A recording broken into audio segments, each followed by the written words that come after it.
I'm going to share my screen so you can see my PowerPoint.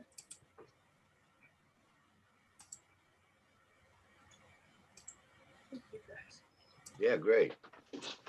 Okay, so you guys are seeing the Lustron home, the house America has been waiting for?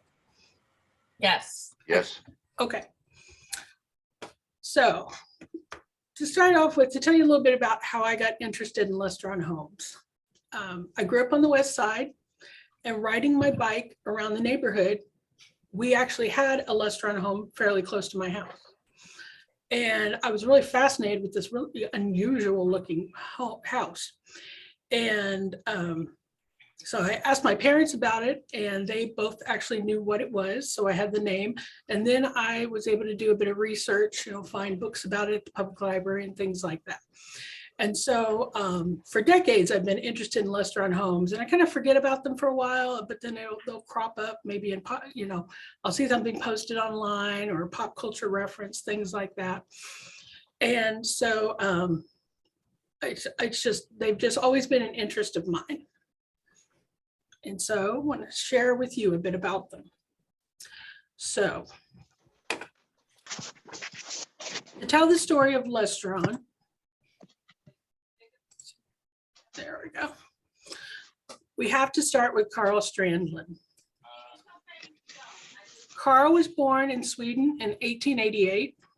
His paternal grandfather was one of Sweden's leading engineers. His father, who was also an engineer, moved his family to Moline, Illinois to work for John Deere. I suspect that Carl's father left Sweden for America because he didn't want to be always in his father's shadow or thought to be riding his coattails. Carl earned his engineering degree via correspondence courses. He became a production engineer for the Minneapolis Moline Tractor Company, and later worked his way up to be the president of the Oliver Farm Equipment Company. Along the way, he was awarded hundreds of patents, one of which was for being the first to introduce rubber tires for tractors, because up until that time, tractors had massive metal wheels. While most of his patents were related to his work, he also invented things in his spare time, such as a machine for removing wallpaper. At the start of World War II, he was hired away from Oliver Farm Equipment by Chicago Vitreous Enamel Products Company. Okay, that is quite a mouthful, so I'm going to refer to them as Chicago Vitreous or Chicago Vit for the rest of the presentation. So before World War II, Chicago Vitreous was quite successful in designing and building commercial structures clad with its patented porcelain enamel steel panels. Major corporations ordered thousands of structures to be built with their product, which was called Luster-Lite, such as the standard oil filling station seen in the photo. Chicago Vitreous's main rival in the enameled steel construction market was Sherrill Corporation of Cleveland, Ohio.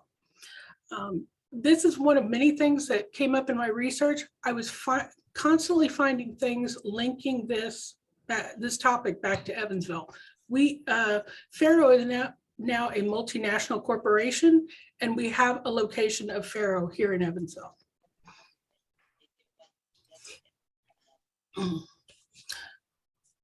So the Luster-Lite buildings ranged from simple and utilitarian, like this service station, to the ornate, like this Chicago area White Castle restaurant.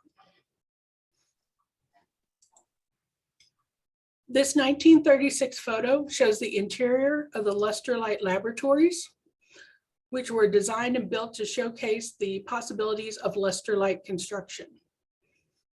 And it shows a wide range of different colors that they could apply to the panels, and also different shapes. They could customize them in any way it was needed for the customer. All right. So Carl Strandlund was regarded as an expert in assembly line production. So Chicago Vitreous hired him to redesign their existing factory to produce metal plates for tanks. As he did this, Carl noticed that cooling the panels caused a bottleneck in production. So he developed a new technique that would cool them quickly without warping them. The time needed for that stage of production was reduced from hours to minutes. And innovations like this led to him being promoted up through Chicago Vitreous until he was vice president and general manager. In 1946, Carl was sent to Washington, D.C. to lobby for access to the nation's steel supply, so Chicago Vitreous could resume its commercial construction business. Okay. Now, after World War II, there was a serious housing crisis. And so the government was controlling all of the different materials and directing them and controlling where they went. And housing was the #1 priority. Okay. So to set the scene a bit, here in Evansville, the lack of construction during the Great Depression, compounded by damage from the 1937 flood, which affected 500 city blocks, meant that we already had a housing crisis. Before the war, the population of Evansville was less than 20,000. But by 1944, due to the influx of workers who came to manufacture ammunition, planes, ships, et cetera, for the war effort, it had ballooned to over 80,000.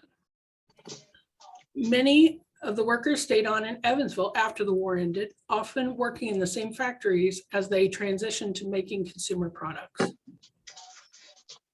Lay down, Winnie. Then in 1946, 12 million servicemen started returning from overseas. That's 1946. Hundreds of thousands were arriving each month, increasing the pressure on housing stocks.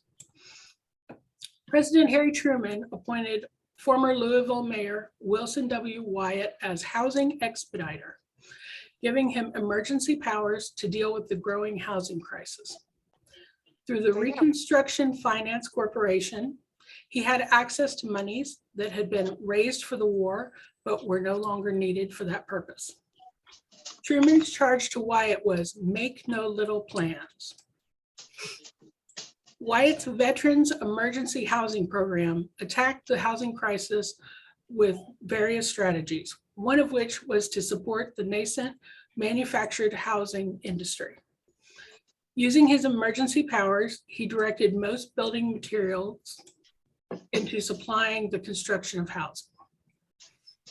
When Carl Strandland found out that steel and other materials were being diverted to building housing, he proposed that Chicago Vitreous pivot into the prefab housing market, using Lustron in a new way. Before the war, Chicago Vitreous had dabbled in selling Lustron panels for use in office buildings and residential construction, but their commercial business was booming, eclipsing all other divisions and subsidiaries. Before the war, starting a new housing subdivision and developing the products would be expensive with no guarantee of success. However, with the promise of government-backed loans and a guaranteed supply of steel, moving into the housing market seemed much less risky and potentially very lucrative. All right. So Chicago Vitreous established a new subsidiary, the Lustron Corporation, with Carl Strandland as president. Housing expediter Wilson Wyatt liked Lustron's proposal, which also found bipartisan support in Congress and from the head of the 7 million member Veterans of Foreign Wars.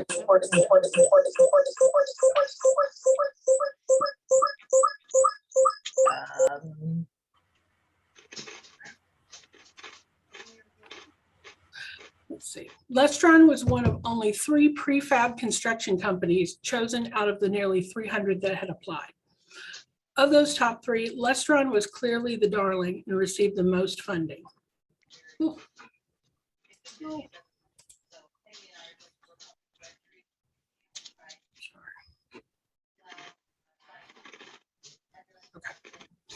Carl set about recruiting the best engineers he could find, preferring younger men, believing that they would have more innovative ideas and not be limited by tradition. He had been active in the engineering professional organizations and used his extensive contacts in the field to identify potential candidates. Then he convinced them to join Lustron and relocate to Chicago. The Lustron engineers and designers created several Lustron models based on the needs and trends in the housing market. For instance, the new preference for single-level ranch-style homes without basements or upper floors. The Lustron's all-steel construction, including steel trusses, allowed for a more open floor plan, as load-bearing walls were not required. Each model boasted approximately 1,000 square feet of living area. With the entire structure composed of porcelain enameled steel panels, the interior could easily be wiped down with soap and water, while the exterior walls and the roof could be sprayed clean with a hose. This appealed to home buyers who wanted to minimize upkeep in their new home. There would never be a need to paint it, and the roof was promised to last a lifetime. All Lustron models were designed with space-saving features such as pocket doors and built-ins. Items that would normally have to be purchased separately by the homeowner were included in every Lustron, such as the water heater and washing machine. Only the stove and refrigerator were not included with the purchase of the home. Standard features included a ventilation fan in the kitchen, a radiant heating system in the ceilings, and 21 electrical outlets. For an additional cost, you could choose options like the Thor brand combination dishwasher and washing machine. Unfortunately, it did neither job very well and was discontinued after customer complaints.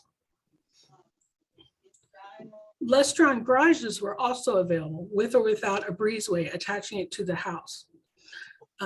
There were also carports and patios, though I don't think I've ever seen either one of those. Having designed the houses, the engineers turned their attention to the machines that would produce the home's components and the factory's assembly lines. Most of the machines would be custom designed and built, as there were no existing machines to produce the components that they needed.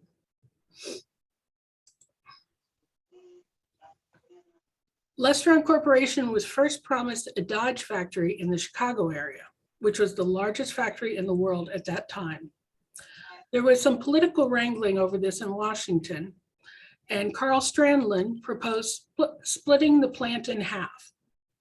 The president of the other company refused to share it, and Lustron instead ended up with only half of a much smaller plant in Columbus, Ohio. So Lustron operations had to be shifted from the Chicago area to Columbus. While in Columbus, Carl and his wife lived for a time in one of the Lustron prototypes, which still stands today. When completed, the factory had 9 miles of automated conveyor lines. There was an 18-ton bathtub press that could produce up to 1,000 bathtubs a day. And there were 11 180-foot-long furnaces for baking the porcelain enamel onto the steel panels. Once it was operational, 1,500 people toured the factory each week, including members of the press, politicians, and the general public. That larger Chicago plant was instead given to Preston Tucker. Despite not graduating high school, during the war, Tucker had been involved in the development of the Jeep, various combat vehicles, and a gun turret for bombers. He had tried his hand at developing airplane engines before turning his attention to starting his own car company. If you want to know how that turned out, there are several books and a Francis Ford Coppola movie about it.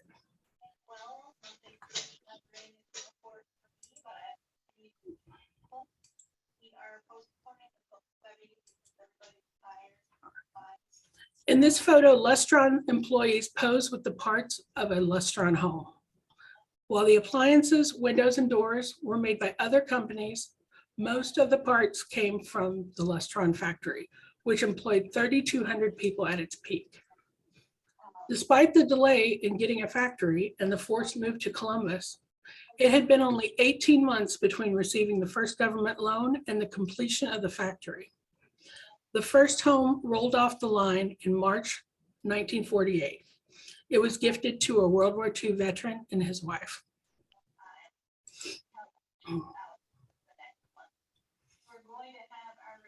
Marketing the homes became very important. Full color 1 to 2 page ads appeared in national magazines such as Life and the Saturday Evening Post. There were also ads in national papers and in trade journals. Later, they included in the ads a form to request a Lustron home brochure, resulting in 25 to 50,000 inquiries after each new ad appeared. A new department had to be created and staffed to deal with the massive influx of mail. By December 1949, 404,000 letters and inquiry forms had been received. Press packets with fact sheets and photographs were sent to every type of media organization. Life magazine did a photo essay on the Lustron factory. McCall's magazine did a feature on how to decorate your Lustron home. Consumer Reports magazine rated the Lustron home a best buy. Articles in Popular Mechanics and architectural magazines praised it for its modern design. But opponents likened the Lustron house to a bathtub.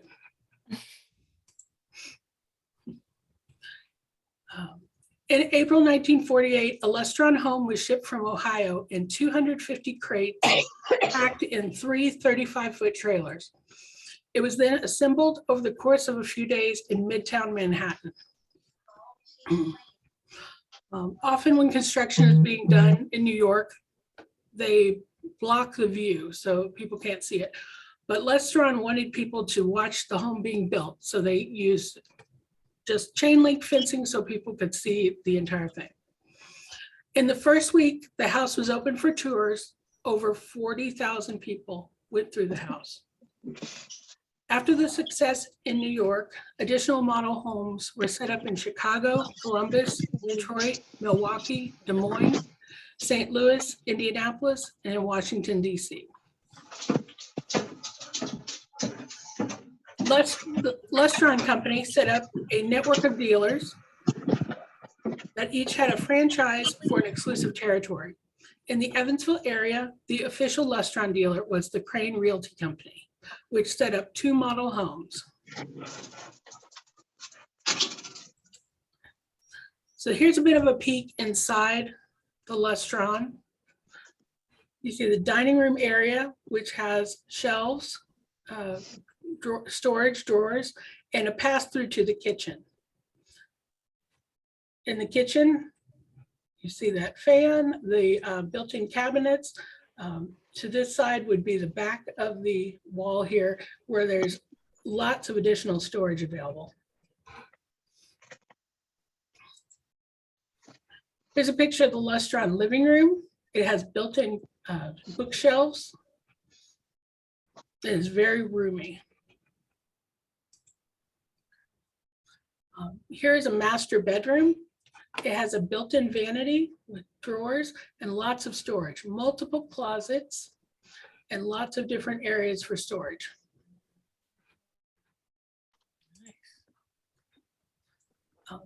The bathrooms were large and had all the latest features. There was a utility room where you could work on your laundry and things like that.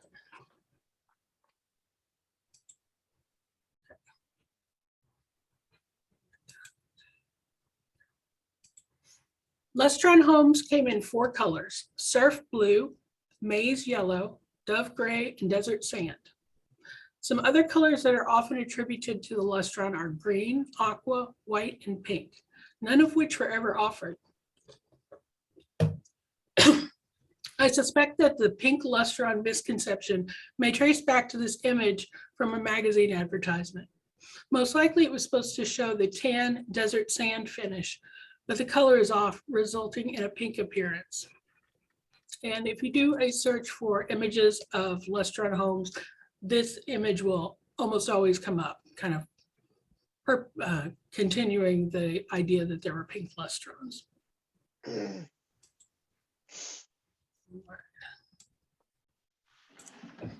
Dissatisfied with the need for 3 trailers to transport the first model home to New York City, the Lustron engineers designed a custom trailer that could hold all the parts for one house.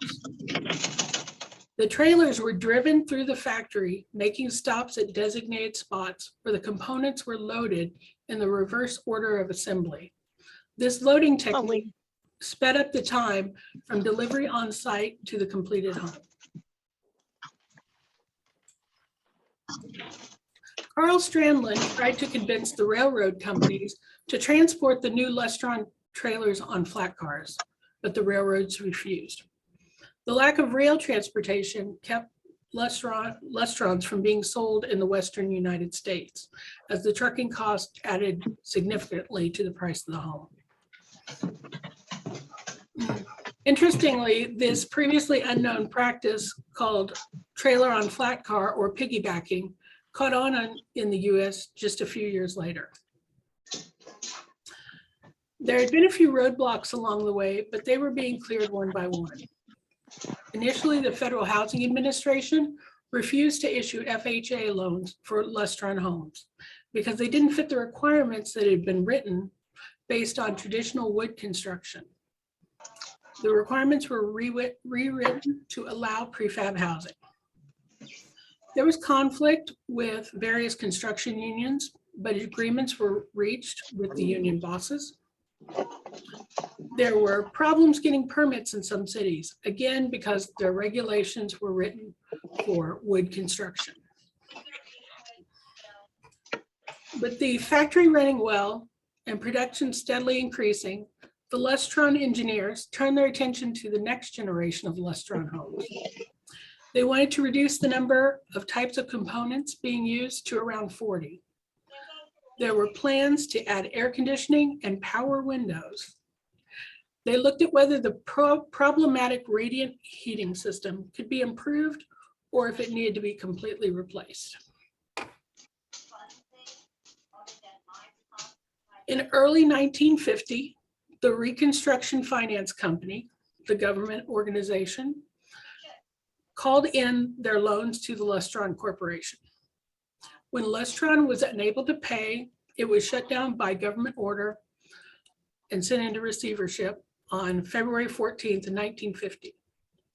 Carl Strandland had tried everything he could to get the RFC to honor the promised loan repayment schedule, but Lustron's fate was sealed.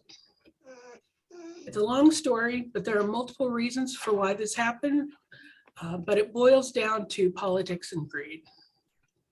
This picture shows Lustron homes that were ready to be shipped when the factory was closed. Before it was closed, Lustron Corporation was on the verge of profitability, with large orders from real estate developers and several military branches. When it was shut down, it had 20,000 outstanding orders to be filled. Through bankruptcy proceedings, all the assets were sold or auctioned off, with the government only getting pennies on the dollar. Most of the machines in the factory were sold for scrap. This map shows known Lustrons that are still standing today in the United States. There are approximately 1,450. They are found in 36 US states, and there are a few in Venezuela that were purchased and shipped there by an oil company to use for employee housing.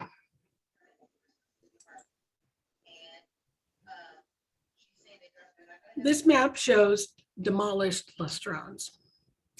There are 140 demolished Lustrons that we know of. Between the two maps, there are only about 1,600 Lustrons accounted for out of the 2,600 or so built. How many of these missing Lustrons still exist? How many are hiding in plain sight, having been remodeled and re-roofed?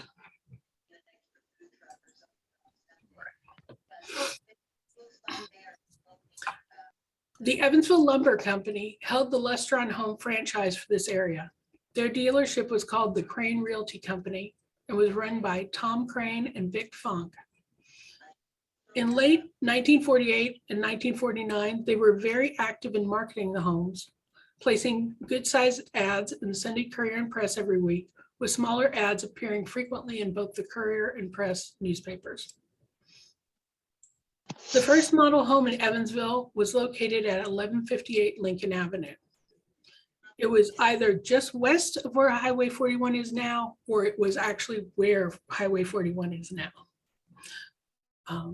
For the model home, local stores loaned furniture and accessories to stage the home, with signage indicating where the items could be purchased. According to local newspaper reports, over 11,000 people toured the model home in the first week it was open, waiting in long lines to get in. So this was February 1949. So it was probably cold, but this being Evansville, who knows, it might have been balmy. Later, a second model home was constructed on Sontag Avenue on the west side. It is unknown exactly how many homes were sold by Crane Realty, but there are 15 confirmed remaining Lustrons in Evansville. The original Lincoln Avenue model home is reported to have been razed, but it's possible that it was disassembled and moved to a new location. I have heard rumors of other Lustrons in town and am continuing to seek them out. It seems very unlikely that only 25 homes, the 16 in Evansville, 1 in Princeton, 1 in Francisco, 4 more in the Henderson area, and 3 in Illinois were sold by Crane Realty, as they frequently ran ads indicating that they were buying lots, presumably for construction of more Lustron homes.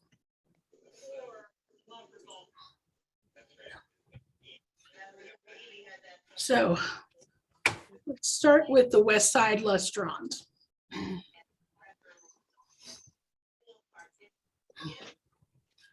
This Lustron on Hog Road has been sided with wood siding and re-roofed and is almost unrecognizable as a Lustron.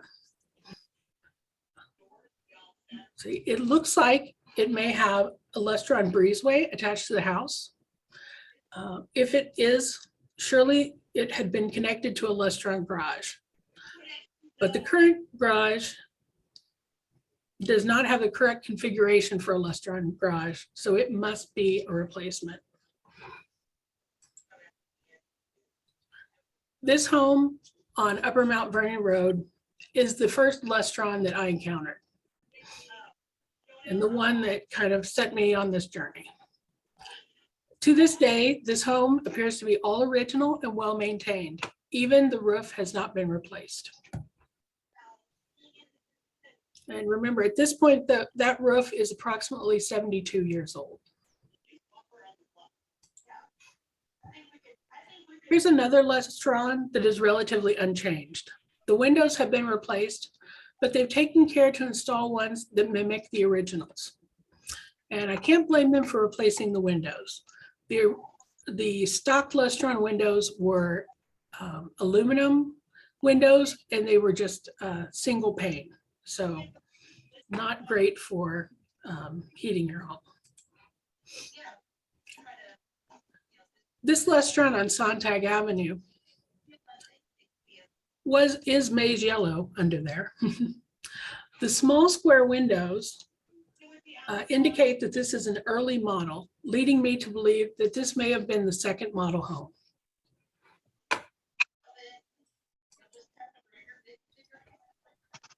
This is the other Sontag Avenue Lustron.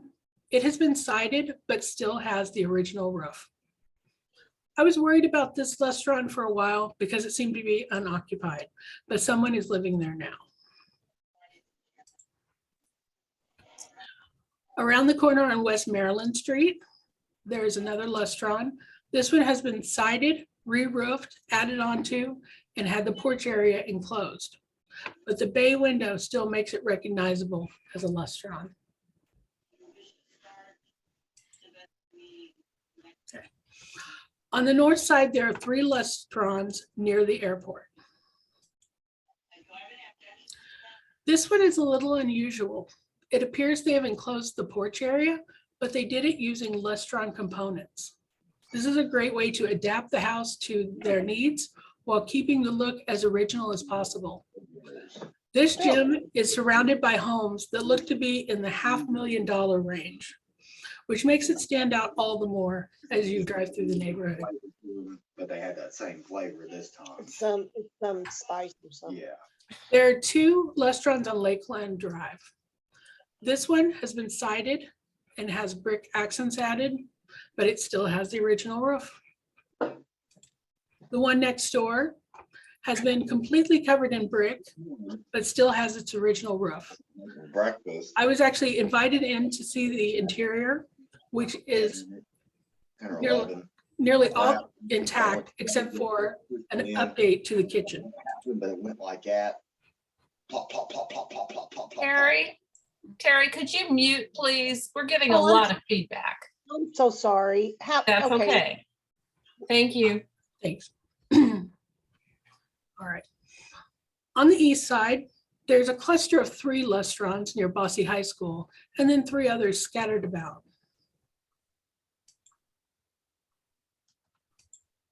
There we go. So the cluster of 3 is on Brookside Drive. This one is very original, but it needs some TLC. It appears to be vacant, so I regard this one as endangered. Right next door, we have another Lustron, which has been sided, but still has that original roof. The 3rd Brookside Drive home has also been sided, but again, has the original roof. This Lustron on Kelsey Avenue appears to be unchanged, except for having been repainted.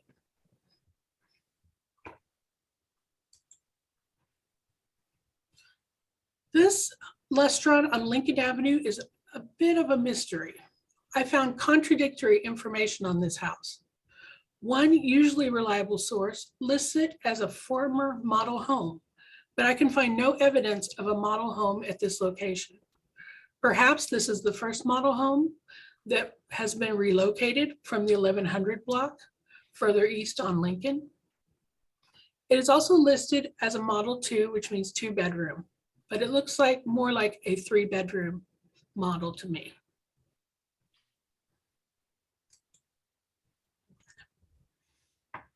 And here's our last of the local Lustrons. This Lustron is kind of hidden away on Madison Avenue on the far east side. It's mostly original, including the roof. It has a rare Lustron garage and breezeway connecting it to the house. The house seems to be vacant, so this one also goes on my endangered list. The tragedy of the Lustron Corporation is mostly forgotten today, but we still have a few Lustron homes left to remind us that it existed. All right. Do you have questions, comments? Do you have any tips for me about Lustrons that I didn't cover that you know about? I have one, Kate. I actually used to live near the 2 on Brookside or whatever that street is. Mhm. I live just around the corner. I used to live just around the corner. I think the one on that corner by the church, I don't know if they own it, but they've adopted or they at least own the backyard because they have all their play equipment in there and it's like a place for children. So I wonder if they bought that property as a childcare area. Okay, I that's just- interesting. But if they did, like I said, it was like right before I moved here last year. Mhm. This is fairly recent. Okay, so if there's been a change to that home in just the last year or so, that kind of makes me a little more hopeful that maybe something is going to be done with that one. It looks cleaned up. I mean, I remember walking the dog by there every day, and yeah, before I left, it looked like they were putting some work into it. Kate, are you watching the chat? Oh, no, thank you. We have a question. What was the cost of these homes when they were new? Were they insulated at all? Oh, excellent questions. So Lustron homes ranged in price from about $7,500 to about $9,500. I've read that that was approximately 25% less than traditionally constructed home. But depending on your location, you had the additional fees of having the concrete pad poured, the utilities done, things like that. Transportation costs if you were very far from Columbus. And so the price could be elevated. There were some Lustrons that sold for more like $11,500 because of all the transportation costs and things like that. What about the Oh. insulation? Oh yes, insulation. So the outer walls between the two layers of the enameled panels, they do have insulation. All right. There is also insulation above the ceilings. And a homeowner that I talked to, he invited me into the house and he told me that the insulation, he finds it very effective. He said it really, he finds that heating and cooling the house is quite inexpensive. Nice. I have a couple of questions, Kate. First of all, I can't help but look at the interior of those homes and flash back to the Dick Van Dyke Show and think, you know, how neat would that be if they actually used that floor model for their homes. But the second thing, as a musician, Mellencamp's Little Pink Houses, I mean, how it has to have, when you put that up there, I went, oh my gosh, is that it? Is that what he's talking about? Little Pink Houses for you and me? I've wondered that myself. I've got another chat. A Lustron off of Stringtown, south of the country club on the east side of the road. Ooh, okay, I will look for that one. Okay. I've been told that there is one on Buena Vista, but that it is, the Lustron is now completely surrounded by additions to the house in all directions. So there's no way to identify it. Kate, I'm going to try to look into records and see if I could find anything to confirm that one. Kate, this is Madeline. Mhm. I live at Buena Vista, and it's always been my thought that there is this house on the south side of Buena Vista, which is on the east side of Stringtown. And it has a basement though, because there's a garage underneath it, Okay. and it's boards. Is that the same one that the other person is talking about? Is someone else? It's possible. Mhm. I don't know the basement- number, but Mhm. Basements were rare, but they could be used with Lustrons. mhm. You just had to have basically have an engineer design it to make sure it was going to be able to support the weight of the house, because the completed Lustron home weighed about 12 tons because of all the steel. Well, investigate that one, because that is my belief. Okay.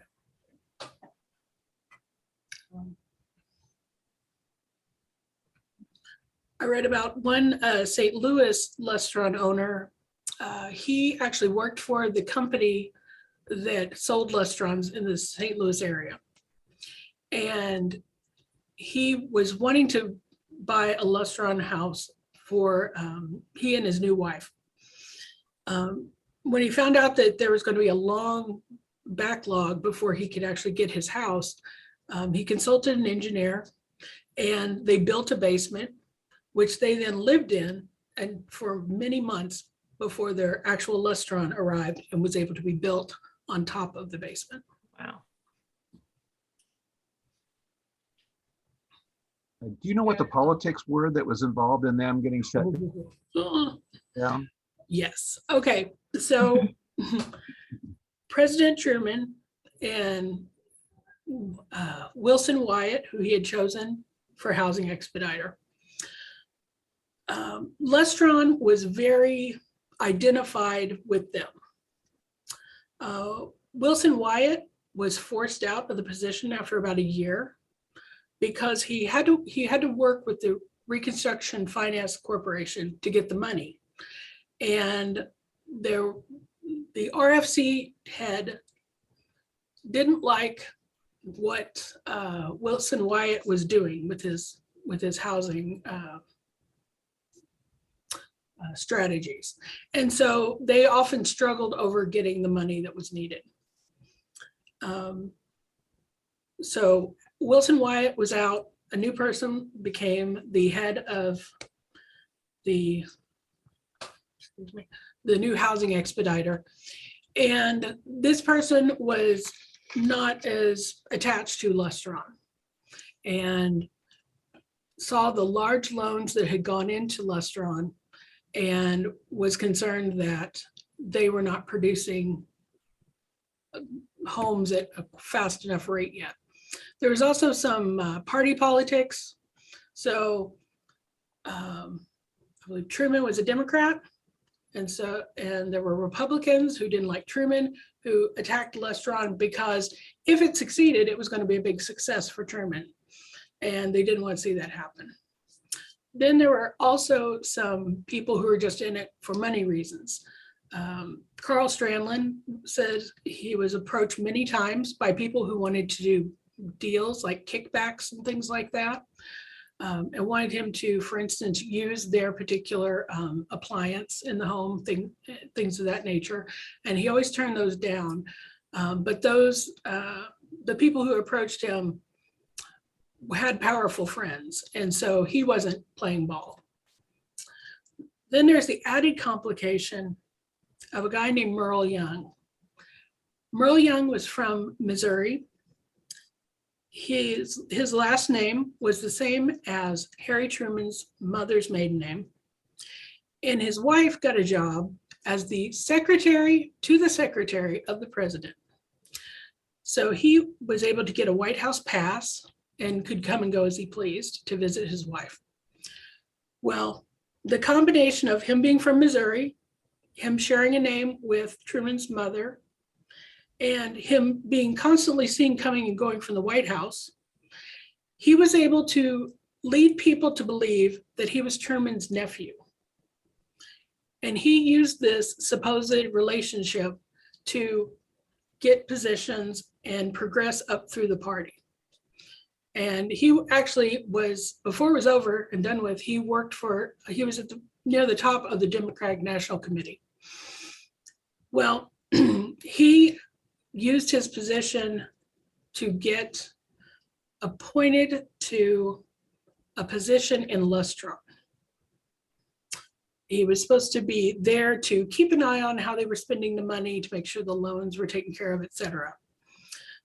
But once he was inside of Lustron, he was trying to get Carl Strandland to sell his shares in Lustron for a fraction of what they were worth. And this guy had people behind them. The head of the RFC supported him and aided him in this.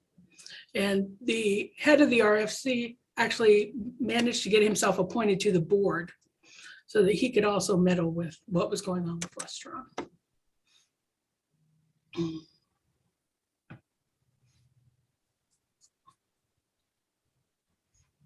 Anybody else? We have any other questions? Gosh, Kate, the first thing I'm gonna do is get in the car tomorrow and drive around.